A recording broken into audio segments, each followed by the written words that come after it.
suis descendu dans les enfers et au diable. J'ai proposé mon âme. Celui-ci m'a regardé et n'en a pas voulu. C'est rempli de drames. Il m'a dit pourtant être le plus puissant, il est le diable. Mais supporter mon âme, le tuerait, j'en serais coupable. Je n'ai pas le choix de vivre avec malgré chaque instant où vient l'ombre.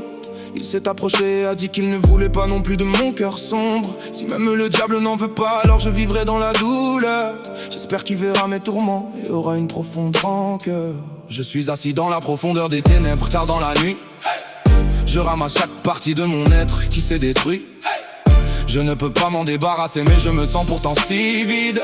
Croyez-moi que j'ai bien essayé d'aller jusqu'au suicide. Mais ma tête refuse de s'arrêter, tout comme mon cœur. Alors je me frappe le crâne sur les murs, je hurle, je pleure.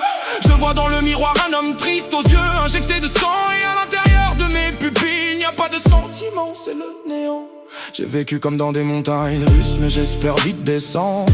S'il vous plaît, prenez mon âme et laissez-moi devenir descendre. En haut de l'immeuble, j'imagine combien je serais heureux de ma chute. Mais ma tête est là, elle refuse, elle me retient, elle lutte. Mon âme est impossible à porter tellement elle est instable. La voir avec soi serait horrible, ça ne serait qu'ingérable.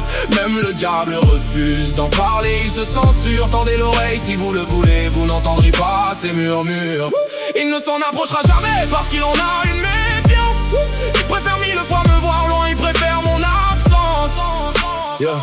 Le diable se cache de moi, il a peur de mon âme qui détruirait les enfers. Il m'a dit de déchaîner ma tristesse partout et même sur terre. Même lui me dit que ramasser mon âme serait un péché et que je n'ai pas le choix de l'avoir même si j'essaye de l'arracher. Alors je me mets en couple avec cette si magnifique solitude.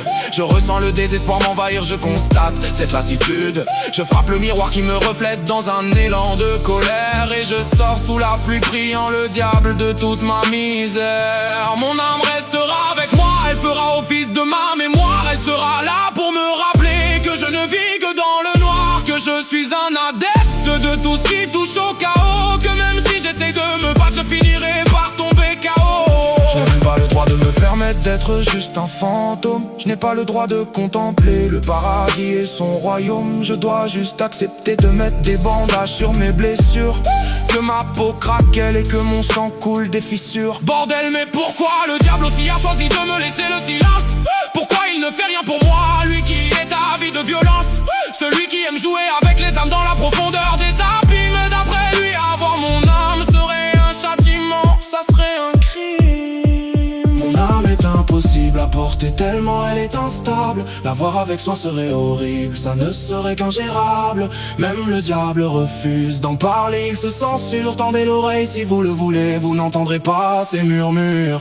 Il ne s'en approchera jamais parce qu'il en a une méfiance. Il préfère mille fois me voir loin, il préfère mon absence. Mon âme est impossible à porter tellement elle est instable. La voir avec soi serait horrible, ça ne serait qu'ingérable. Même le diable refuse d'en parler, il se censure. Tendez l'oreille si vous le voulez, vous n'entendrez pas ces murmures. Il ne s'en approchera jamais parce qu'il en a une méfiance. Il préfère mille fois me voir loin, il préfère mon absence.